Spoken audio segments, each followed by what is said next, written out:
quand c'est le pire, comme ça. Eh bien, je crois qu'une chose est assez manifeste, c'est qu'il se passe que des individus, pour des raisons, sont débordés par quelque chose qui, évidemment, a à voir à faire avec une pathologie, en même temps qu'avec une sociologie, je veux dire sociologie machiste en particulier, mais bon, sont débordés et ils sont eux-mêmes les premières victimes. Mais je ne dis pas ça pour s'excuser, pas du tout, mais bon. Et en même temps, on peut dire qu'il y a là toute une sexualité extraordinairement triste, effroyablement triste, bon, à pleurer.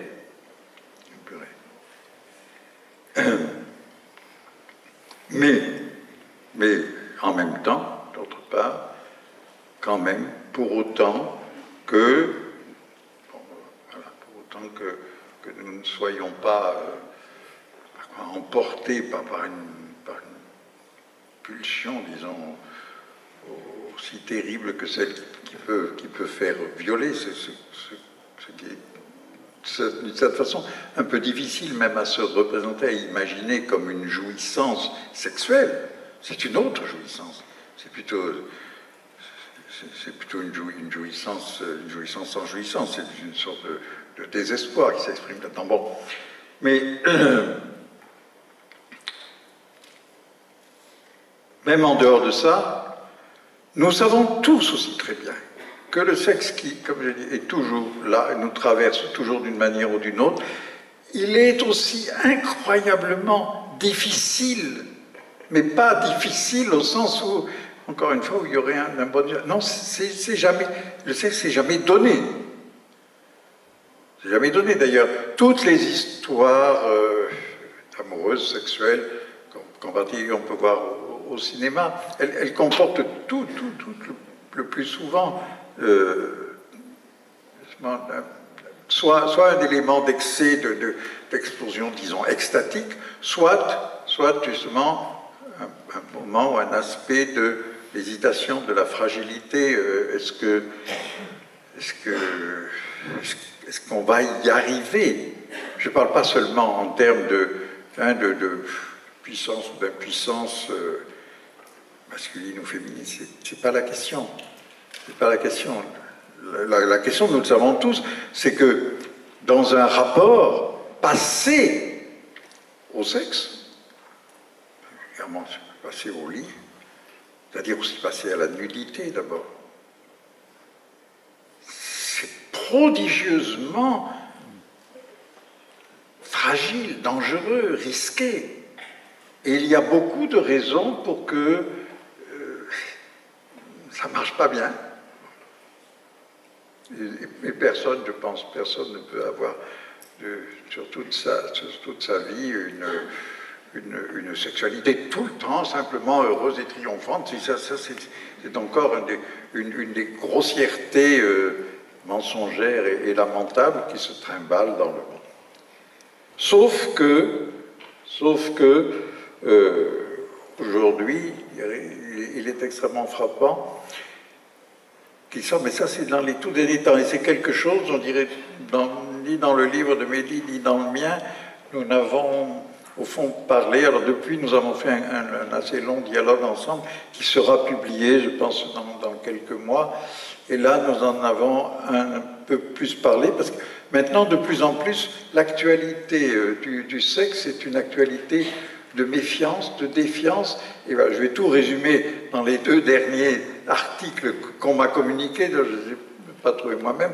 Premièrement, il n'y a pas très longtemps est paru dans Le Monde un article intitulé « La masturbation va-t-elle remplacer le sexe ?» C'est un assez long article écrit par une femme et qui est bon, plutôt un éloge de la masturbation comme voilà, une pratique paisible, pacifiée. Et, bon. Mais rien que le titre de cet article est extrêmement bizarre. Va-t-elle remplacer le sexe? Mais alors, la masturbation n'est donc pas du sexe. je comprendrais un titre qui dirait « La gastronomie va-t-elle remplacer le sexe ?» Tout ce que vous voulez, ou l'automobile. Mais la masturbation, c'est un peu curieux. Et aussi, la masturbation est toujours traitée comme une pratique uniquement solitaire, alors que on peut très bien se masturber à deux, se masturber l'un à l'autre. Enfin bon, c'est pas...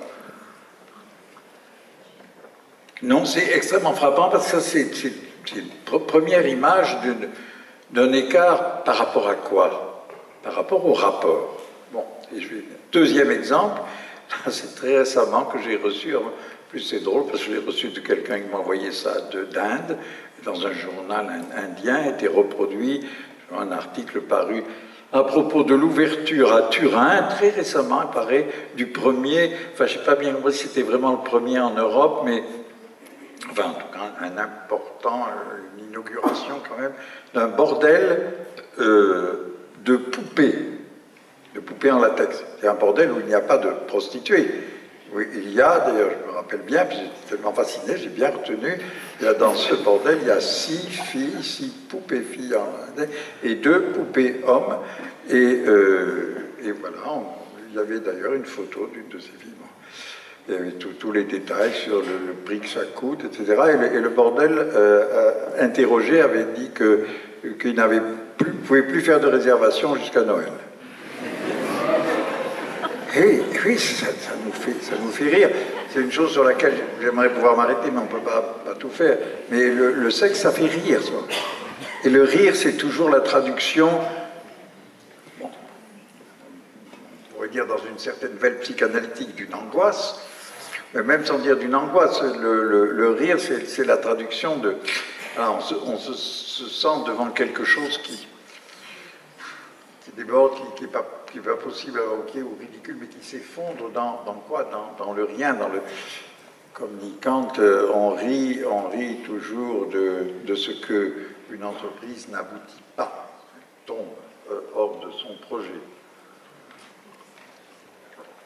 Et qu'est-ce qui se passe donc dans ce second exemple? C'est quand même ces deux exemples vous voyez, ce ne sont pas simplement des curiosités du moment, un peu, mais quand même, il y a une tendance assez forte parce qu'il y a autre chose qui croise ça, qui est tout ce qui se passe autour du harcèlement sexuel. C'est extrêmement compliqué, mais entre autres choses, parce qu'il se passe évidemment des choses tout à fait justes, légitimes, nécessaires, de dénoncer le harcèlement sexuel dans toutes les facilités qu'il peut se donner dans certains milieux, etc. Bon. Il y a autre chose qui se développe aussi, c'est qu'il se met à y avoir une sorte d'indécision sur où ça commence pas, le harcèlement sexuel. Donc, vous savez bien, il y a eu une querelle autour de la lettre collective que Catherine Deneuve a signée. Alors ça, bon. Et il est certain, ça aussi, la discussion est elle-même très compliquée. Il est certain que c'était une lettre disons, de femmes d'un certain milieu, d'une certaine condition sociale qui peuvent se permettre de dire mais nous, on n'a rien contre le fait d'être courtisé, si vous voulez dire comme ça, et que ça ne tient pas compte de la réalité d'autres milieux et d'autres conditions, je ne sais pas, disons, on verra vite les trains de banlieue, par exemple. Bon, c'est vrai. Mais en même temps, la discussion qui était nouée autour de ça, elle n'est pas non plus dépourvue de sens. Bon, je dis simplement ceci. De ce côté-là aussi, tendanciellement, je ne dis pas, mais tendanciellement, il se produit comme une sorte de flou, de nébulosité croissante qui fait que tout peut devenir harcèlement sexuel. Mais ça n'est que... Et c'est vrai, et en un sens c'est vrai, bien sûr. En un sens c'est vrai, parce que, justement, il n'est pas non plus possible de dire quand ça commence un rapport sexuel. Et peut-être que tout rapport est potentiellement, fût-ce de manière infinitésimale, sexuelle. Et même pas, disons, bien sûr, entre n'importe quelle personne, et même pas seulement... Par exemple, pour hommes et femmes, entre des personnes hétérosexuelles, hommes pour des homosexuels, hommes, etc. Non, parce que tout ce qui peut-être rend possible une sexualisation du rapport, et là, dès qu'il y a un tout petit peu du rapport. Alors, quand il n'y a pas de rapport, c'est-à-dire quand je suis à côté des autres dans le tram, peut-être là, comme vous êtes les uns à côté des autres dans la salle, puis là, bon, peut-être on peut dire, là, il y a bien sûr, il y a des éléments tout à fait faciles à reconnaître qui neutralisent, si vous voulez, la chose. Mais, dès qu'il s'agit, et même encore une fois dans le tram ou dans la rue, pardon, je regarde la montre, eh bien, c'est autre chose. Dès qu'on se parle, c'est-à-dire dès qu'on porte attention à l'autre, alors, une possibilité positive ou négative, hein, ne peut pas être totalement absente. Et de la même manière, on pourrait dire, quand est-ce que ça finit un rapport sexuel? Ça aussi, c'est très difficile à dire. Pour peu qu'il y ait eu rapport, je dis même pas simplement rapport coucher ensemble, non. Mais pour peu qu'il y ait eu un rapport, je dirais, d'émotion sensuelle, et peut-il y avoir, on peut encore creuser plus, peut-il y avoir de l'émotion sans sensualité, et vice-versa, peut-il y avoir de la sensualité sans émotion? Bon. Et dès qu'il y a eu moins du monde de rapports de cet ordre-là, avec une certaine intensité, hein, mais quelque chose ne s'en efface pas, ça ne passe pas. Comme, vous savez, le très beau poème de Baudelaire, à une passante, où celui qui écrit, enfin, le poète, il voit passer une femme, et il la décrit un peu comme avec des formes de statues, et elle passe, et il dit, je me rappelle, il dit, « Ô toi que j'eusse aimé », parce que donc il n'a rien fait, je ne demande pas de harcèlement, mais « Ô toi que j'eusse aimé », et, c'est les derniers mots du poème, c'est « Ô toi qui le savais ». Et ce poème est une merveille, mais parce que ce « Ô toi qui le savais » veut dire, bien sûr qu'il y a eu quelque chose, il y a eu un échange. Te regarde, peut-être, à peine, mais bon. Il y a, et je dirais que tu le savais de Baudelaire, renvoie un savoir qui n'est pas simplement, je dirais, le savoir libertin du « oui, on a échangé un clin d'œil, oui, on s'est compris oui, mais enfin, bon, si c'est justement laissé sans suite, ça veut dire quelque chose. Bon. Mais c'est plutôt, je dirais, c'est un savoir de ce qui, justement, ne se laisse pas réduire à un savoir. Toi qui le savais, tu savais quoi? Tu savais que je t'eusse aimé. J'aurais pu t'aimer. Mais qu'est-ce qui sait ce que c'est que aimer?